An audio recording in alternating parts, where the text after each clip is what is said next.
within the last chorus, Jesus paid it all. Since you weren't there on that. I just reminded him to, it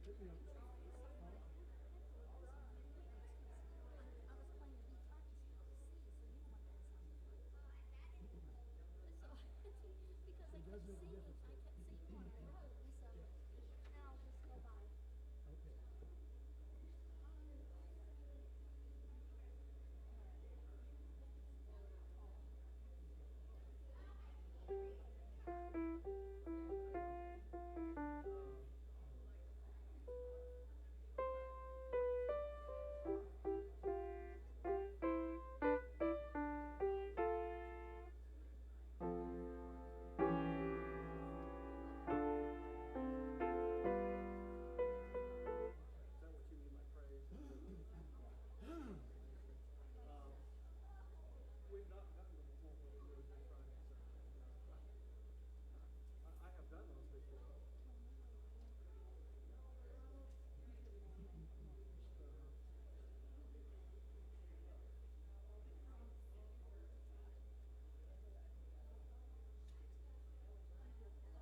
Okay.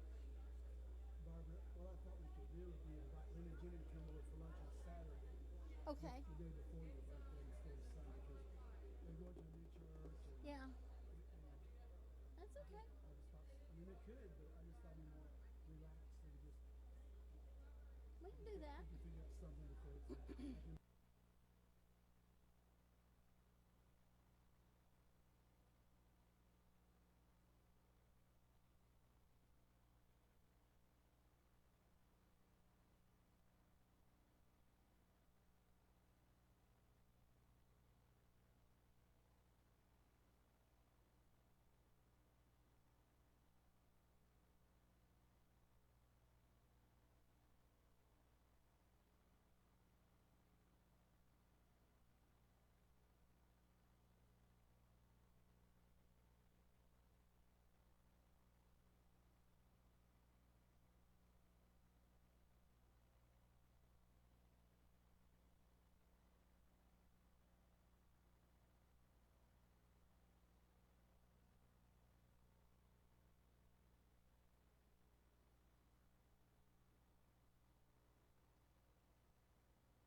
How y'all doing? Is it okay? Nice day out today, huh? Who got a nap? Anybody? I know I didn't. Hymn number, what is it? Hymn number 93, His Eye is on the Sparrow. Why should I feel discouraged? Why should the shadows come? Why should my heart be lonely and long for heaven and home? When Jesus is my portion, my constant friend is He. His eye is on the sparrow, and I know He watches me. His eye is on the sparrow, and I know He watches me. I sing because I'm happy. I sing because I'm free. For His eye is on the sparrow, and I know He watches me. Let not your heart be troubled. His tender words I hear, and resting on His goodness, I lose my doubt and fear. Though by the path He leadeth, but one step I may see. His eye is on the sparrow, and I know he watches me. His eye is on the sparrow, and I know he watches me. I sing because I'm happy. I sing because I'm free. For his eye is on the sparrow, and I know he watches me. Whenever I am tempted, whenever clouds arise, when songs give place to sighing, when hope within me dies, I draw the closer to him. From care he sets me free. His eye is on the sparrow, and I know he watches me. His eye is on the sparrow, and I know he watches me. I sing because I'm happy. I sing because I'm free. For his eye is on the sparrow, and I know he watches me. Amen. Been a long time since we sang that, huh? I love it. Hey, Lane. Good evening. Glad for you all to be here and listen to Tawa. That's going to be fun. I got a few prayer requests here, but before that, I got a little verse of scripture I wanted to read out of Romans. Romans 12:12. I hear this one a lot, but it's one of my favorites. It says, "Do not be conformed to this world, but be transformed by the renewal of your mind, that by testing you may discern what is the will of God, what is good and acceptable and perfect." Just kind of reminds me that, the world's going to be there. It's always going to be there. It's, what we live in, obviously. But just knowing that we're going to be tested by it and be able to understand what God's trying to tell us through that. It's always just something powerful for me to talk to. And I was just reading it today. Thought it was really nice. But I got a few prayer requests, a few not good things today. Janice Jackson, Linda Rudd's cousin, had passed away this afternoon, so be praying for them. And David Gray's father, Emmett, he is also not doing good at all, so please be praying for them. And let's pray. Dear God, I just thank you for today, Lord, and I just thank you for all of us being able to be here, God. I thank you for Tawa and him being willing to talk through his book, Lord, and help us understand you, Lord, and your creation, God, and help us be able to share this information to other people, Lord. And I just thank you for everything that you do for us, God. I pray, Lord, for the prayer request this morning, God, that you still be with those people, Lord, and also with the people that are passing away and are not doing well, God. I just pray that you have your hand on them, Lord. I pray that you help them and their families, God. And, Lord, I just thank you for all of us being able to enjoy your presence here at church, God, and I just pray that you help us enjoy this message from Tom. In Jesus' name I pray. Amen. Amen. Thank you, Lane. So here we are on the cusp of Easter. Let's sing "When I Survey the Wondrous Cross." Hymn number 234, if you're opening the book.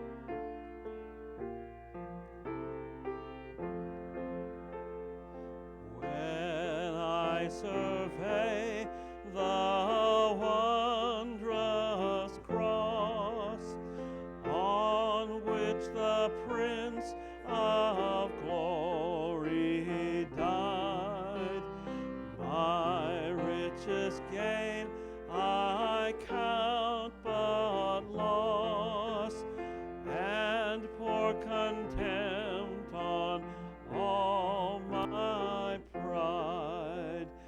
Forbid it, Lord, that I should boast, save in the death of Christ my God. All the vain things that charm me most, I sacrifice them to his blood. See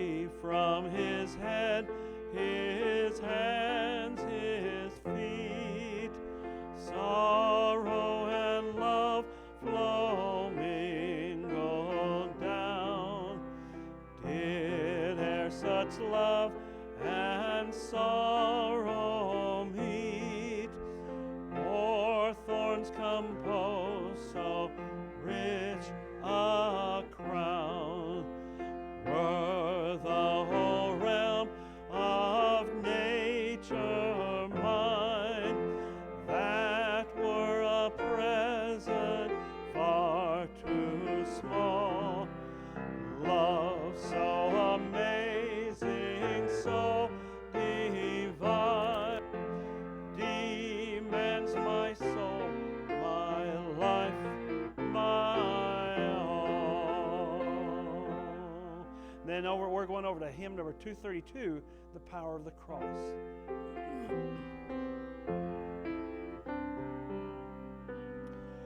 Oh, to see the dawn of the darkest day, Christ on the road to Calvary, tried by sinful men, torn and beaten then, nailed to a cross of wood.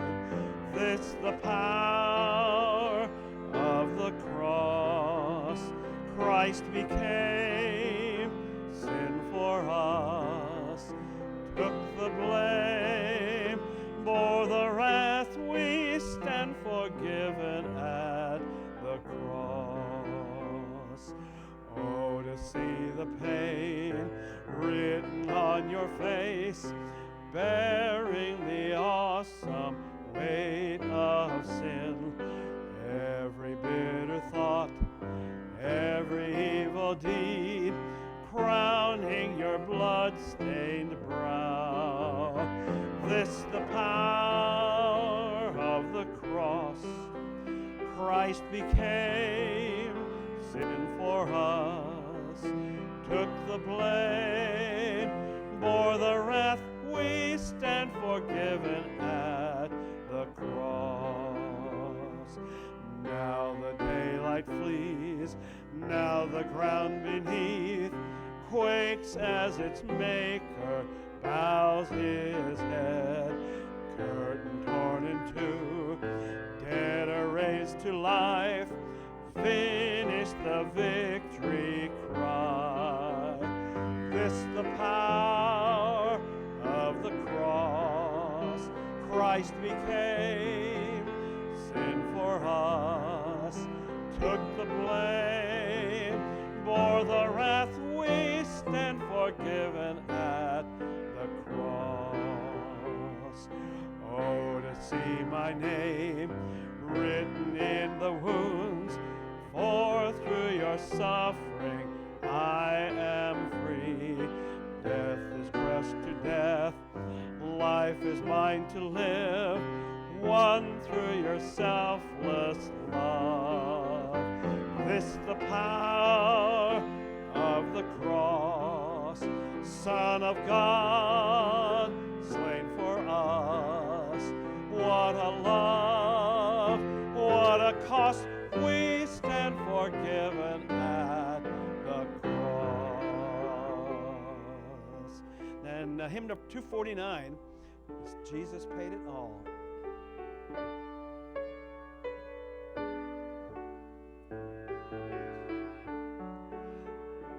I hear the Savior say, thy strength indeed is small. Child of weakness, watch and pray. Find in me thine all in all.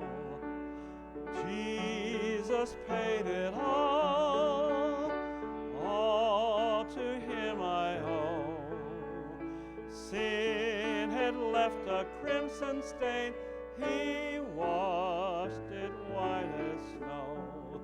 Lord, now indeed I find thy power and thine alone can change the leper's spots and melt the heart of stone.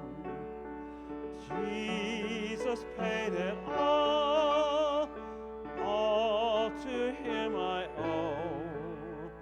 Sin had left a crimson stain, He washed it white as snow. For nothing good have I, whereby thy grace to claim. I'll wash my garments white in the blood of Calvary's Lamb. Jesus paid it all to him I owe. Sin had left a crimson stain, he washed it white as snow. And when before the throne I stand in him complete, Jesus died my soul to save, my lips shall repeat. Jesus paid it all to him I owe.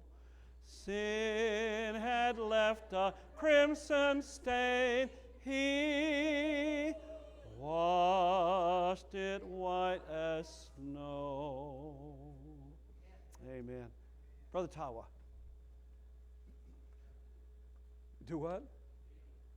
Oh, okay. He's got a video.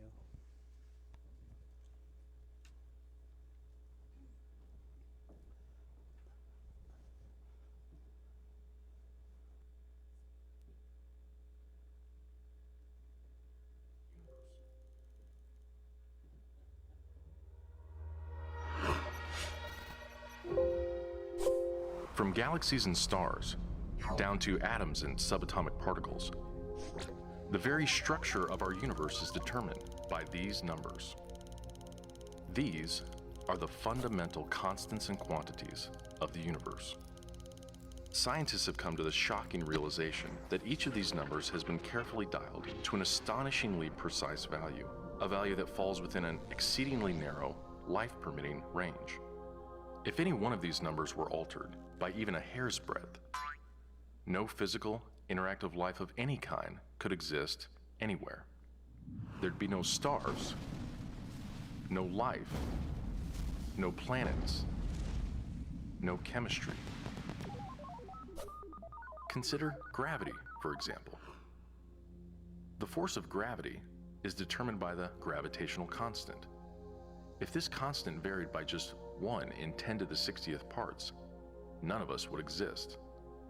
To understand how exceedingly narrow this life-permitting range is, imagine a dial divided into 10 to the 60th increments. To get a handle on how many tiny points on the dial this is, compare it to the number of cells in your body, or the number of seconds that have ticked by since time began. If the gravitational constant had been out of tune by just one of these infinitesimally small increments, the universe would either have expanded and thinned out so rapidly that no stars could form and life couldn't exist, or it would have collapsed back on itself with the same result: no stars, no planets, and no life. Or consider the expansion rate of the universe. This is driven by the cosmological constant. A change in its value by a mere 1 part in 10 to the 120th parts would cause the universe to expand too rapidly or too slowly. In either case, the universe would again be life-prohibiting. Or another example of fine-tuning.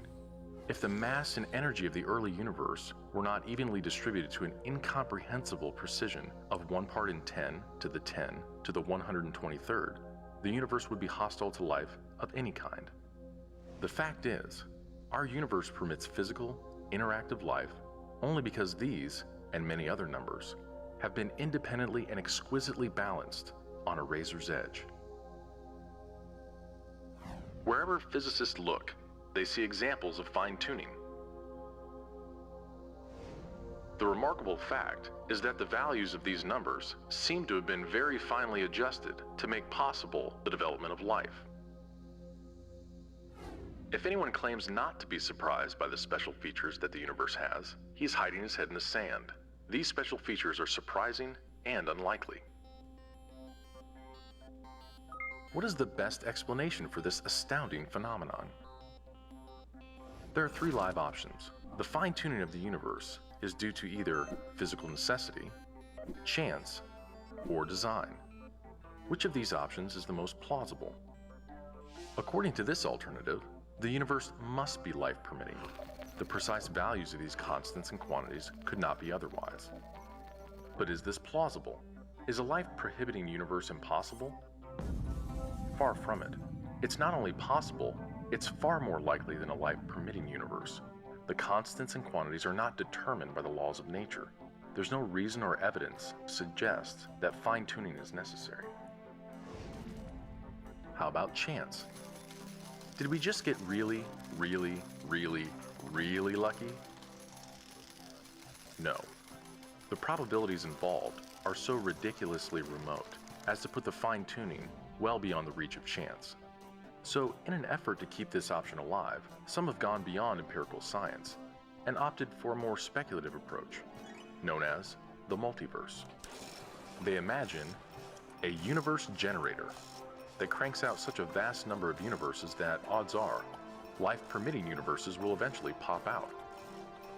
However, there's no scientific evidence for the existence of this multiverse. It cannot be detected, observed, measured, or proved. And the universe generator itself would require an enormous amount of fine-tuning. Furthermore, small patches of order are far more probable than big ones. So the most probable observable universe would be a small one, inhabited by a single, simple observer. But what we actually observe is the very thing that we should least expect: a vast, spectacularly complex, highly ordered universe, inhabited by billions of other observers. So even if the multiverse existed, which is a moot point, it wouldn't do anything to explain the fine-tuning. Given the implausibility of physical necessity or chance, the best explanation for why the universe is fine-tuned for life may very well be it was designed that way.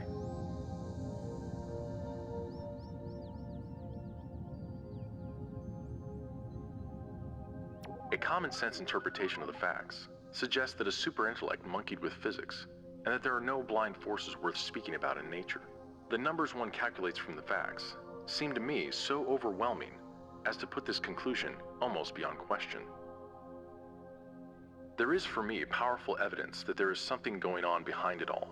It seems as though somebody has fine-tuned nature's numbers to make the universe. The impression of design is overwhelming. The heavens declare the glory of God. The skies proclaim the work of his hands. Day after day they pour forth speech. Night after night they reveal knowledge.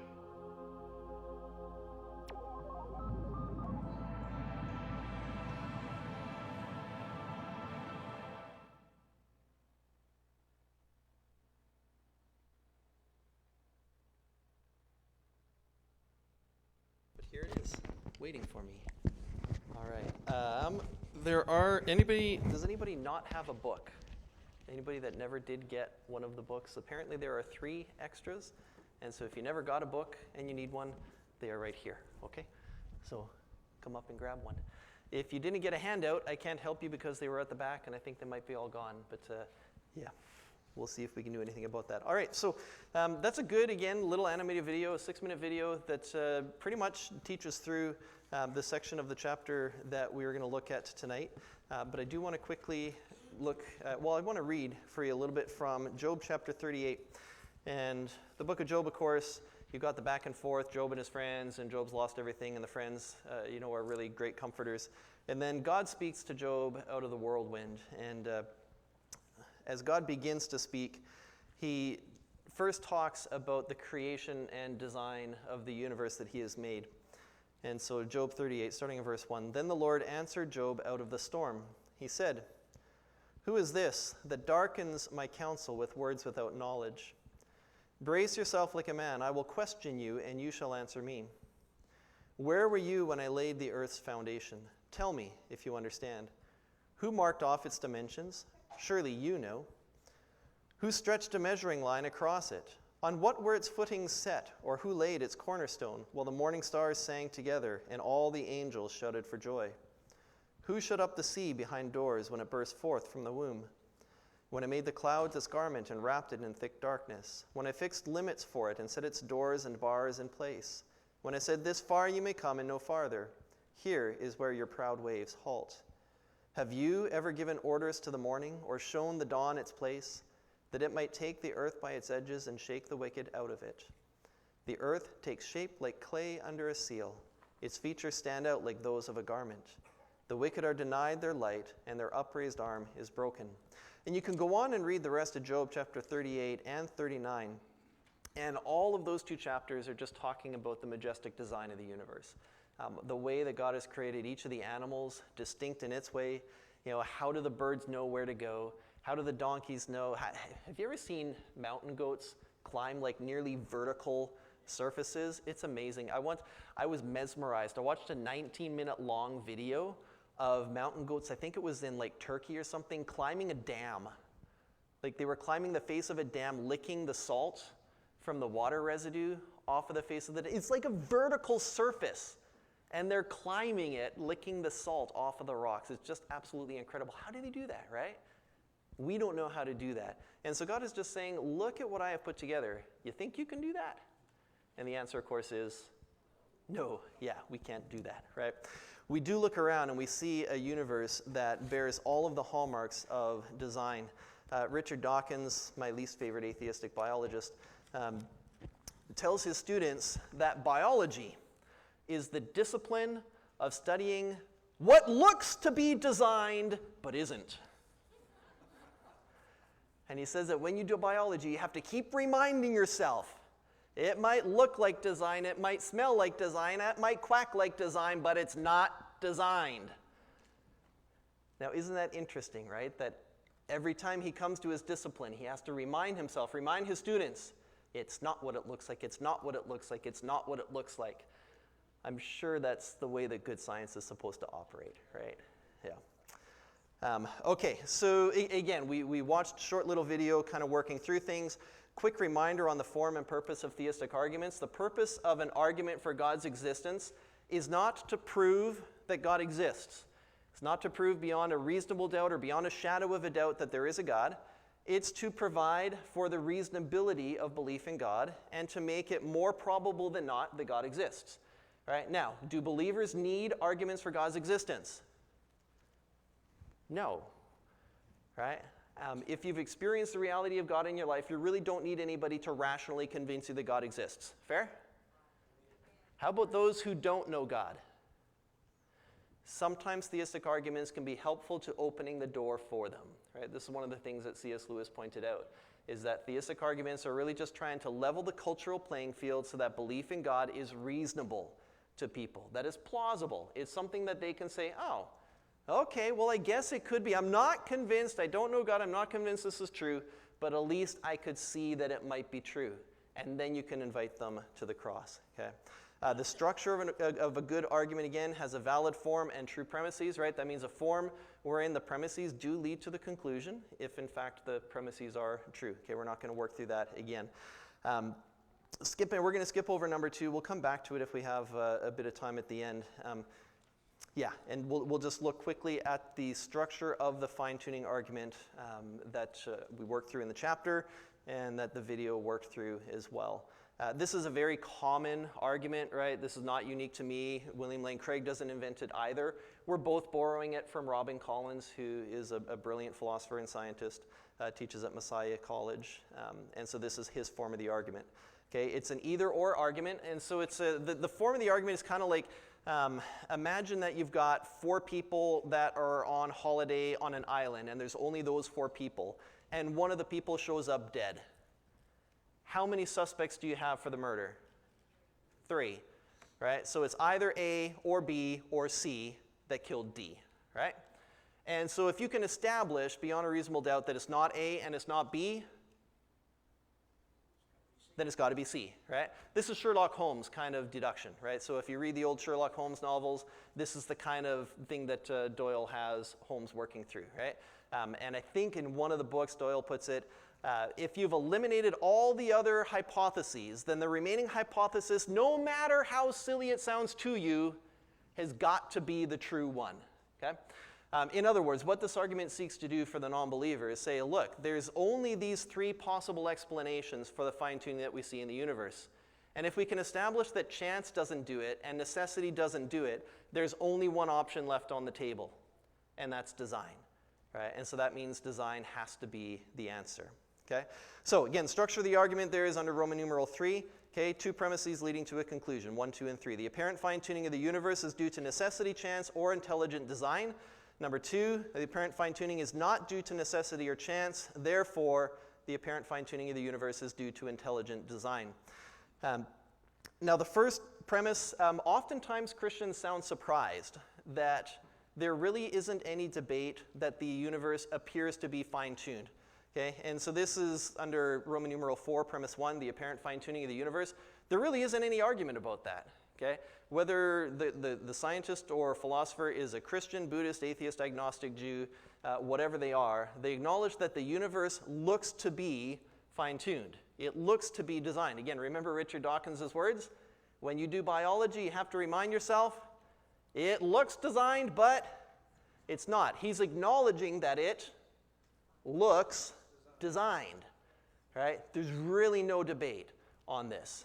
Now, Craig works through a couple of the elements of design in this video, and there really are 3 layers to the design. He only worked through macroscopic fine-tuning, right? And this is the structure of the universe writ large, okay? Like the fundamental laws and constants that structure the way the universe exists. So like think of chemistry. Chemistry depends on these macroscopic laws, okay? And again, am I a scientist? No. So do I understand these things really, really well? No, right? If some of you are scientists, you're going to understand them better than me, right? And that's okay. But relationship of weak nuclear force and strong nuclear force, right? Like how strongly together the nucleus of an atom is, right? How tightly it's bound. If it's too strong, that nuclear force, then you can never combine atoms into larger molecules, right? Because that nucleus is going to just hang together. So it's got to be strong enough that they don't just break apart all the time, otherwise all you have is hydrogen. But it can't be so strong that it can never be broken apart, because otherwise you never get things like carbon or aluminum or oxygen, which are kind of necessary for, like, us, right? Okay? So again, all of these different macroscopic things in the universe have to be just so in order for life to exist, for us to exist. Okay? But you also have what we call terrestrial fine-tuning. And this is coming down from the universal scale and looking at our solar system and our Earth, right? The pale blue dot that we dwell on. And things that are just so in our Earth and in our solar system. Things like the distance the Earth is from the sun, and not just the distance, but also the type of orbit that we have and the rotation of the Earth. If you live in northern climates, you're really thankful that you don't always, face the same direction. If you're on the equator, you're glad that you don't always face the sun, right? That it actually turns so you have day and night, because otherwise you would fry or freeze, right? You don't want to fry, you don't want to freeze, so you need an Earth that's going to turn so that the heat is dissipated during the day, okay? The Earth has an atmosphere which can keep things like oxygen on the Earth and can also keep things from flying off the surface of the Earth as the Earth spins at very great speeds. Right? Have you ever taken a basketball and really cool people can spin a basketball fast on the tip of their finger? Right? I'm not cool, so I can't do that. But have you ever tried putting popcorn on that basketball while it's spinning really fast? Yeah, it goes flying off the basketball, right? So think of the Earth as being like the basketball, and the Earth is spinning really, really fast. And so if there's no atmosphere, guess what happens to all the popcorn people on the face of the Earth? We go flying off, right? So again, things like an atmosphere are necessary. Things like water. I find water fascinating.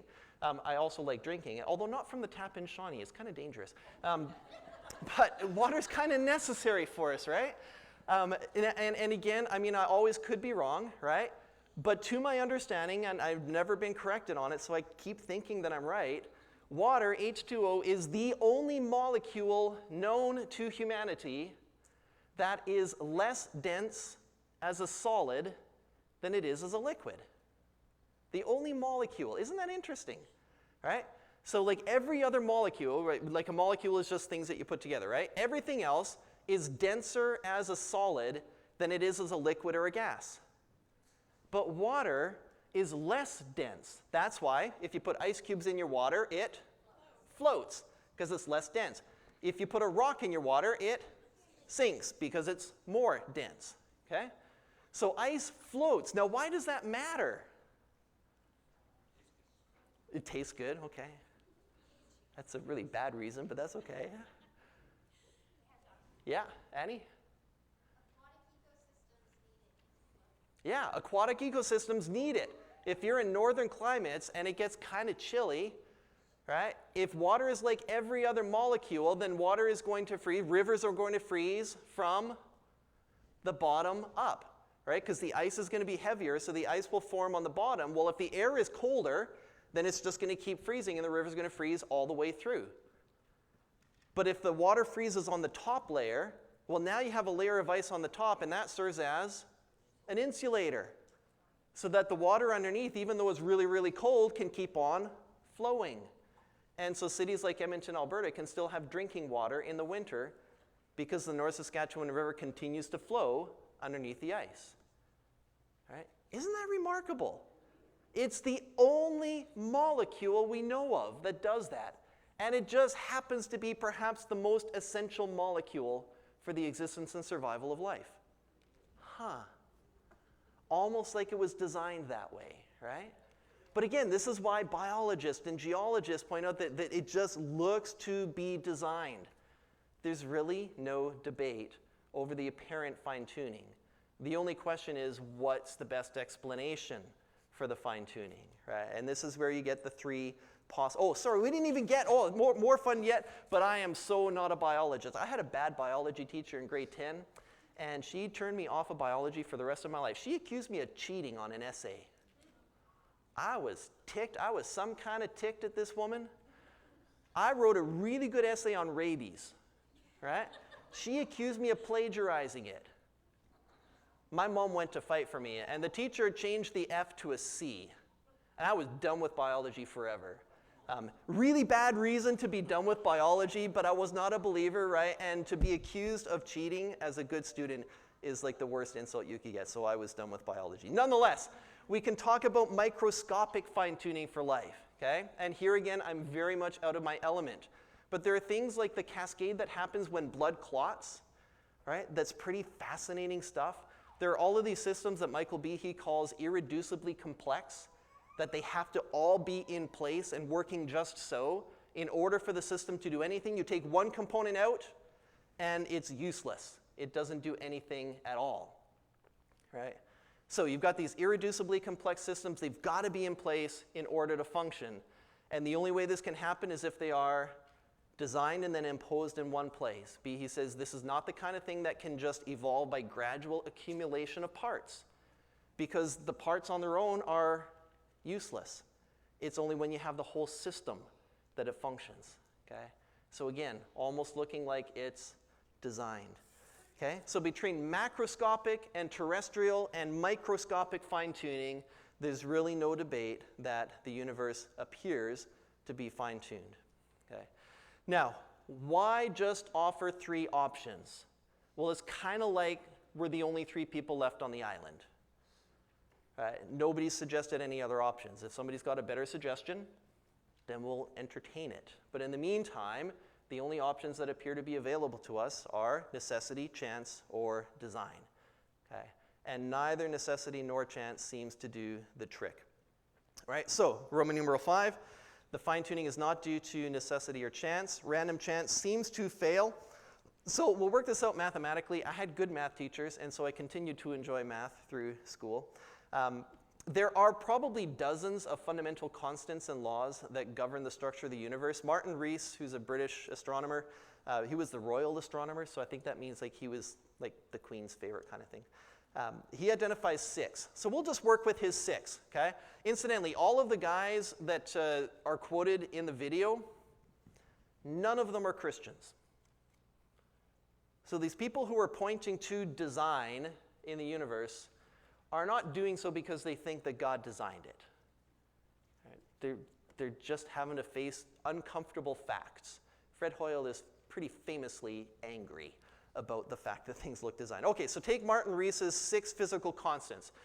Now, if you have a possible range of 1 to 10 for each of these constants, right? So it's like a soundboard, right? I use this image in the book. How many of you read the book and saw the image of the soundboard? Okay, I like that image of a soundboard. It works for me, right? It seems to fit, okay?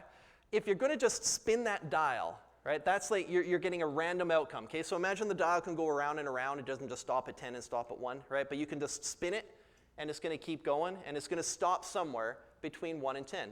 What's the chance it's going to come out at exactly 4? 1 in 10, right? That's pretty simple. This is the easiest math we'll ever get, okay? 1 in 10. All right, now you spin the second one for the second constant. What's the chance that it's going to be exactly the 7 that it needs to be? 1 in 10. Now what's the chance that you're going to get a 4 on the first one and a 7 on the second one? I heard somebody else say it though. Louder? Not 1 in 20. 1 in 100, okay? 1 in 100. You multiply probabilities. You don't just add them, okay? So 1 over 10 multiplied by 1 over 10. Now what's the chance that all 6 are going to come out at exactly what you need? 1 over 10 to the power of 6, which is 1 over a million. So 1 in a million, right? So that's with just 6 constants and with just 10 possible outcomes. Now, of course, we know even on a soundboard, right, you got all sorts of things in between the 5 and the 6. It could be 5.1, 5.2, and so on, blah, blah, blah, right? But when you come to the actual constants, it gets even worse than that because you've got a really, really broad range of values, okay? So a little bit more math, statistics. How many of you like statistics? All right, a few of you. Very good. All right, so Paul, I'll pick on you for a moment, okay? We want to get a possible range of values, all right? Now, the possible range of values I want is for an age of a Temple Baptist Church member. So what is the possible range in values? What's that range? How are we going to figure it out? Yeah. Youngest to the oldest, right? Good. So if the youngest is, say, 5, and the oldest is Ronald, so it's 170, right? Okay, 70, we'll call him 70, okay? If the youngest is 5 and the oldest is 70, then your range is? Yeah, from 5 to 70. So 70 minus 5 is 65. So your possible range of values is 65, okay? Now, with the constants, it ends up being that some of the values are really, really, really, really tiny, and some are really, really, really, really large. Right? So it's like we have a 1-day-old in the church, and we have somebody who's 1,655,000 years old. Right? So you don't have a possible range of 1 to 10, or even 1 to 65. You've got a possible range of 1 to 1 times 10 to the power of 40.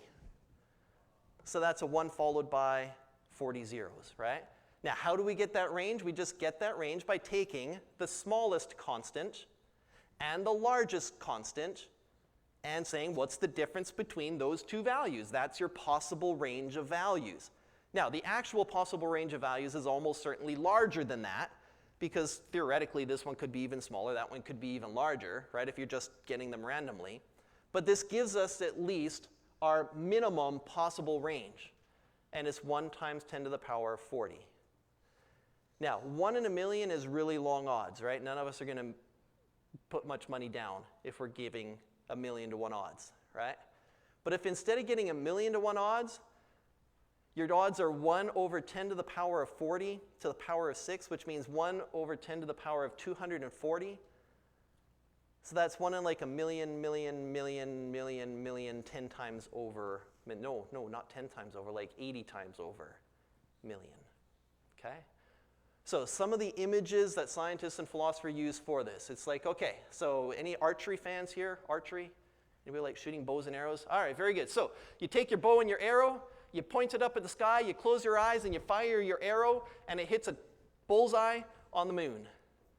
Just by random sheer chance. That's how likely it is that you get these constants being what it is, okay? Another way people picture it is you go to, I think it's called 6 Mile Long Beach or something in California. Got, a big, beautiful sandy beach. And you go in blindfolded, and there is 1 pink grain of sand that has been planted on that beach. And blindfolded, you go in and you lean down and you pick up exactly 1 grain of sand. What are the odds that you get the 1 grain of sand that happens to be pink? That's the kind of odds you're looking at, right? So could we end up with the universe that we have just by random chance? Is it logically possible? And the answer is yes. It's logically possible. Is it reasonable to believe? No. Okay? And here's the difference between logical possibility and reasonability. Not all things that are logically possible are reasonable to expect. It's logically possible that Andy could be the next president of the United States. But I ain't going to put any money on that neither. Right. Okay? Not reasonable to believe. Now, maybe somewhere down the road, but not the next one, right? Fair? Yeah. 3 presidents from now, maybe. Yeah. Okay. It's incidentally not logically possible that I could be the next president. Why not? I wasn't born an American, right? So. They could change that rule. Fair enough, yeah. So they could change the Constitution, which is logically possible. So even there, it's logically possible that I could be the next president of the United States. Anybody going to put money on that? No. Anybody going to put money on the fact that we get the universe that we have just by pure random chance? Me neither. Right? Okay. Is it logically possible? Yes. But is it reasonable to believe? No. Okay. Physical necessity. I talk a little bit in the book about the physicist's pursuit for a grand unifying theory, or GUT. This would be a theory that ties together all of the physical laws and constants that are known to humanity, such that they're all explained under one law, because then you wouldn't have all of these different constants and all of these different laws that just happen to be what they are and just happen to be just so. You'd only have one. And then you would be able to explain the structure of the universe with reference to necessity. Okay? So this is like the holy grail of physics. Unfortunately, it's kind of like the holy grail in Indiana Jones. It might make a good movie, but it doesn't exist, right? Or at least there's no reasonable candidate for it, right? So again, until somebody gives you a plausible grand unified theory that ties together all the laws and constants, it's really unreasonable to put your faith in something like that, okay? Multiverse is what I think is a combination of physical necessity and random chance, okay? I don't think it's an extension of chance like Craig does. I think it's trying to combine the two. So if you've got some sort of universe generating machine, then it's going to spit out all of these random universes, and the universes will all be different. They'll all have different constants and different laws, and one of them eventually is sure to be right for the existence of life, okay? That I call the combination theory, right? You're combining physical necessity and random chance. There's only 3 kind of serious problems with multiverse theory. What are the 3 problems with it? Here you might have had to read the book. Speculative, exactly, right? We have no reason to think it exists. Actually, that's not quite true. There is one reason to think multiverse exists. You want to know what it is? Because if multiverse exists, then we don't have to say God fine-tuned the universe. That's a good reason to think that the multiverse exists. That's actually the explicit reason of the person who invented multiverse theory. Okay? It was come up with explicitly as a way to avoid the conclusion of design. If there's billions of universes out there, then ours isn't so special after all. Okay? So there's no, as it were, empirical evidence for a multiverse, but it does make for a nice theory, and it, in their mind, helps to do away with the nature of chance. Okay, so it's just pure speculation, right? Furthermore, I don't think it actually answers the question. Okay, so imagine just for funsies, right? Imagine that there actually is a multiverse, that our universe, and we're not talking like a Flash multiverse, right, where it's like you've got parallel Earths and all that kind of stuff.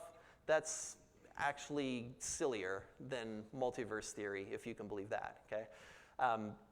We're talking here like different universes that would have nothing to do with one another, and you don't exist in these other universes. In fact, probably nothing exists in most of these other universes, at least nothing interesting, right? Because they have different constants and different laws, and so most of them don't have chemistry, most of them don't have planets, most of them don't have stars, and so on, okay?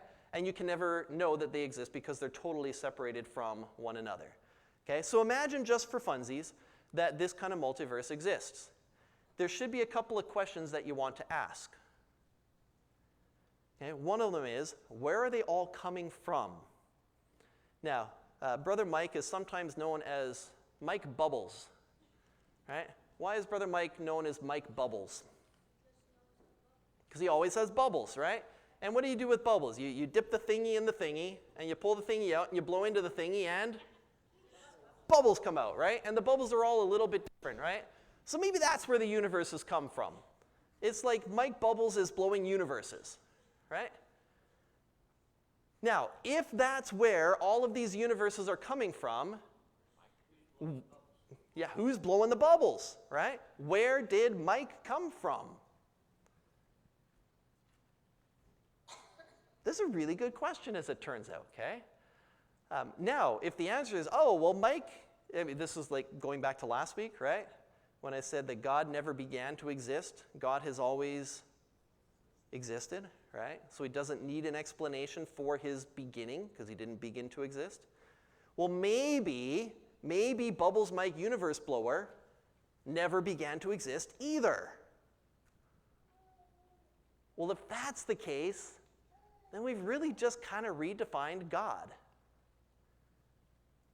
Right? So we have this like personal, creative, powerful thing that's blowing these universes into existence, and we're just calling it multiverse because we didn't want to call it God. Right? So as soon as you ask somebody to give content to multiverse, it either begins to sound a lot like God or begins to sound a lot like science fiction. Okay, one or the other. And there's usually nowhere in between. All right, so far all makes sense. Questions, thoughts? I should have stopped before now for some questions or thoughts. All right, well, you think of questions. I'm going to race through really quickly the conclusion. Okay, so the conclusion of the argument is, therefore, the fine-tuning of the universe is due to intelligent design, right? If chance doesn't do it and necessity doesn't do it, then the third option that we have on the table is design. Now, here it's helpful to point out that we are very familiar with design in other areas, okay? And we're familiar with coming across design in nature. So sometimes, you know, when you're trimming trees in the fall, you come across like particular structures of like mud and straw and sticks in your trees. And some of them are just because, you know, a branch fell and kind of got stuck, right? But other times you have like mud and leaves and sticks, not because they just ended up there, but because a bird made a nest, right? And we know the difference. We can spot the difference between a nest that a bird built and branches that just got stuck in the tree, right? We're pretty good at spotting that.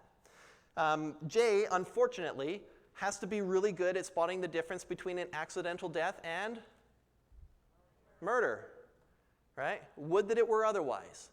But that's one of the things that he has to do. And we're usually pretty good at that. Right? So, you know, if we come into church one Sunday morning and Andy's just laying flat on the floor with a knife in his back and blood on the floor, we're pretty sure that didn't just happen by random natural causes, right? Pretty sure. Yeah. Sorry, Andy. He's like, I came back to church for this. Sorry. Okay? We're pretty sure. So we recognize design when we see it. I have a picture I put up for students, and it's the surface of Mars, and then it's got like a mansion on it. We're pretty sure when we come across that it's not just from erosion. That's only pretty sure, yeah, that somebody made it, right? Or the other way that I like to put it, we know the difference between Moku'ali'i and Mount Rushmore. Moku'ali'i is Chinaman's hat on Hawaii, right? That island. We know the difference between that and Mount Rushmore. One is the product of natural forces. One is man-made, okay? Man-created, yeah.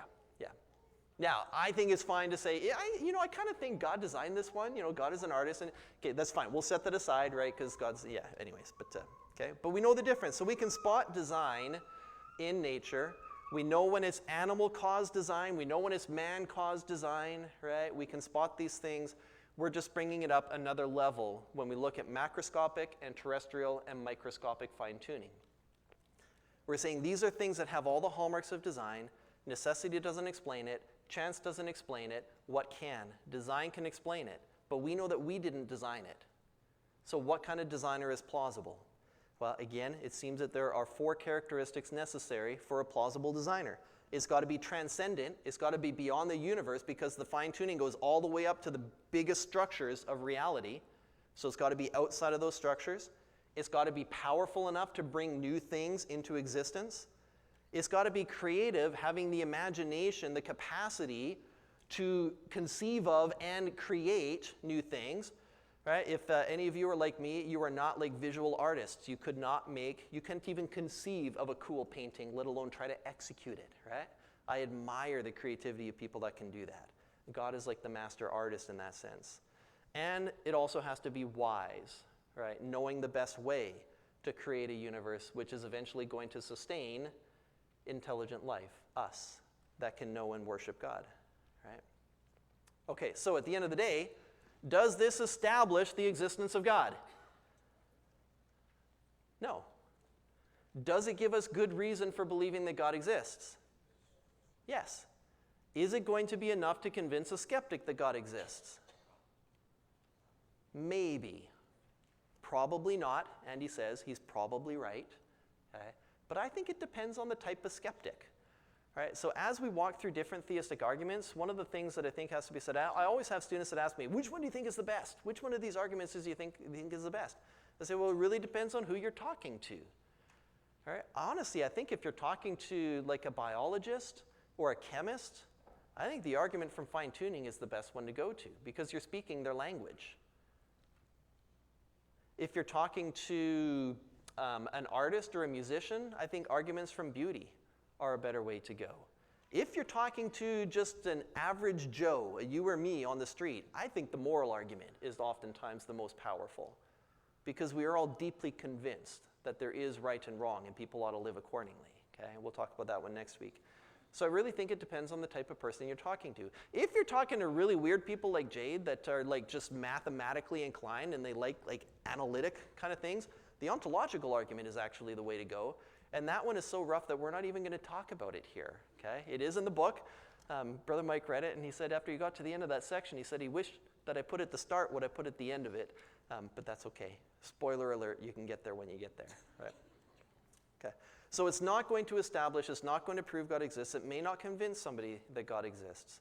But can it be a part of bringing somebody to the point where they're willing to consider the claims of the gospel on their life? Yeah. And oftentimes I think it is. Okay. The fine-tuning argument was one key piece in Michael Brown. He was back at our home church in Edmonton, at bringing him to the point where he was willing. Okay. Now he'd kind of grown up nominal Christian and then run away because his mom and dad were nuts, just really nuts. So he'd run away, and then he'd started hanging out with our church guys, and we talked about the fine-tuning of the universe late one night. And he was like, yeah, yeah. And that got him open, right? Did that bring him to the cross? No, right? But it was just one piece. And again, like Billy Graham says, how many people are going to be needed to bring somebody to a knowledge of Christ? Yeah, 40, more, however many it is. If this is just one piece of it, then that's better than not. Okay, we do still have some time left for questions. And you better ask questions, otherwise I'll keep talking. Andy's got a question, and then so does Glenn. Yeah.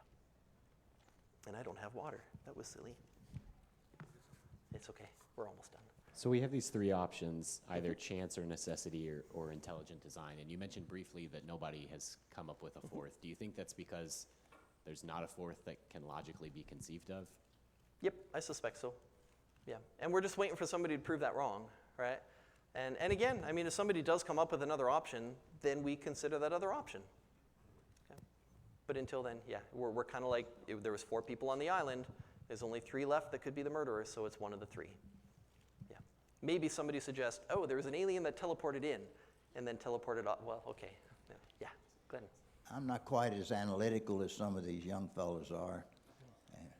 My age reflects that, I suppose.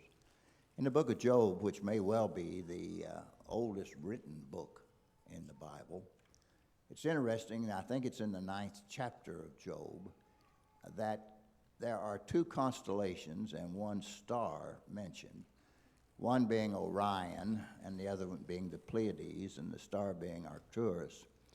And I mentioned to all of us here tonight, after probably about 9 o'clock, when it gets dark enough in the southern sky and you look up, you will see the largest constellation in all of the sky, and it's called Orion. And I think it bears witness to the fact that what we see in every dimension we see the truth. The truth. God cannot, will not ever lie.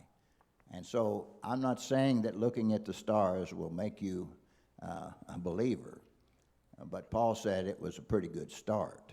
Yep. Yep. And so I would say to all of you tonight, if you want to see something that's mentioned in Scripture concerning a constellation, go look for Orion. And it has a star in it, by the way, for the young kids, called Beetlejuice. No kidding, that's what it is. Thank you very much, Professor. Yep. It's in Job. I almost read further in Job just to get to that section. You would have been happy. But yeah, it's Job 38, starting in verse 31. Yeah, that you find Pleiades and Orion mentioned. Yeah. It is, I remember being an atheist kid, right? And going out late at night and just looking up at the night sky and being filled with awe and not having a clue what I was in awe of.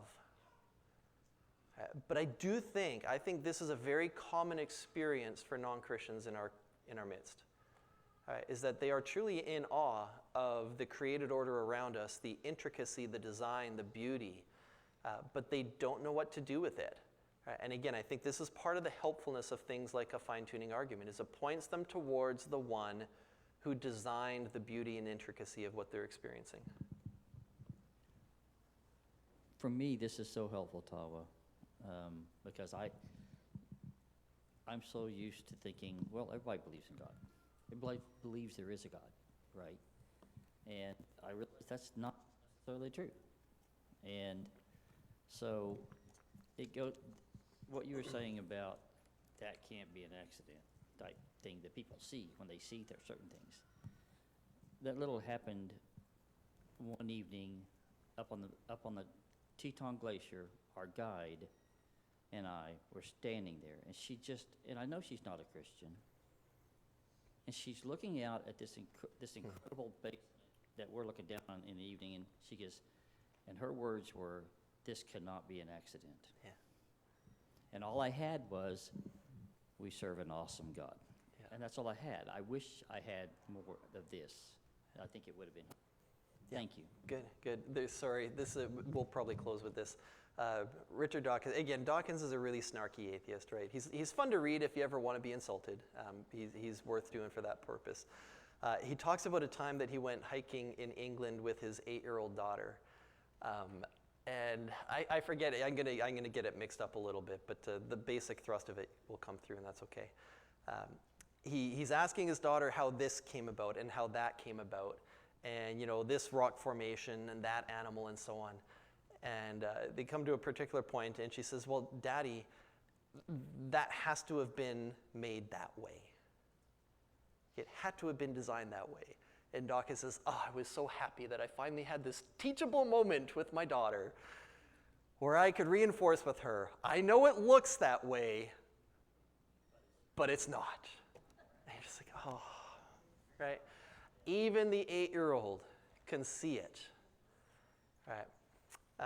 This is one of the, I don't know how else to put it other than we will very naturally arrive at the conclusion that it is designed on our own, that somebody made it this way. There's a reason that humans are superstitious or religious creatures, that we will create gods to worship if we don't know the one true God, because it's so clear to us that it can't have just happened, that it has to have been put together. You come to some sort of theism naturally. Atheism has to be beaten into you. Not beaten, like literally, but it has to be drilled into you. You have to be taught atheism. Nobody has to teach you to believe that there's something beyond that put things together this way. Okay. Now, we do need somebody to teach us who the one true God is. Right? That we're not going to arrive at just on our own. All right, I think we need to wrap up. Brother Tom, do you want to pray for us? And we're going to go downstairs to celebrate our kids. Yeah.